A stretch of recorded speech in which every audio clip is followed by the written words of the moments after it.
Basmati rice is just a long grain rice coming from Pakistan and India that has a beautiful aroma. In fact, the word basmati is derived from another word that means fragrance, and that's what you will have in your house when you make this basmati rice.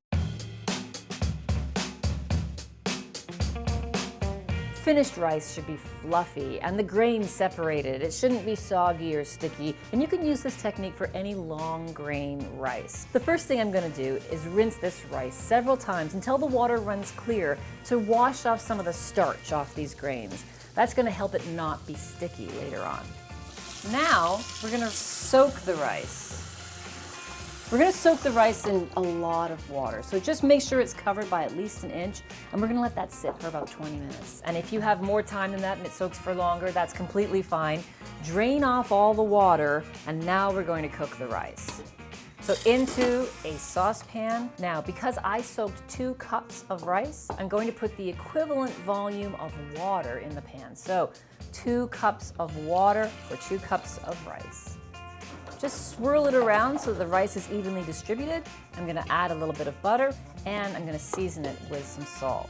I would say about half a teaspoon in 2 cups of rice. Now I'm going to turn it on to a high heat and bring this to a boil. And I'm going to stick around until that comes to a full boil because I don't want it to have boiled without me knowing.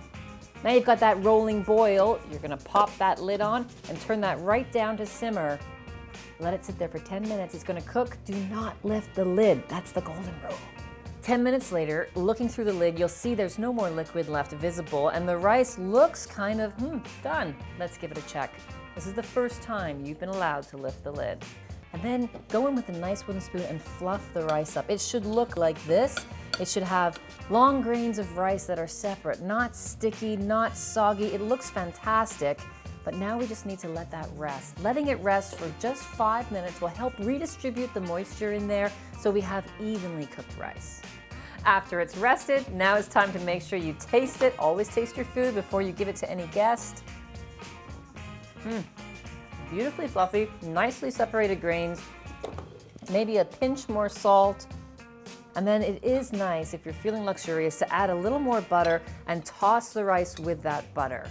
This helps to separate the grains, and it just gives it such a beautiful flavor. This is the rice you're going to put under stir fries. You're going to serve it with your chicken and rice dishes. This is going to be beautiful, and you've made it perfectly.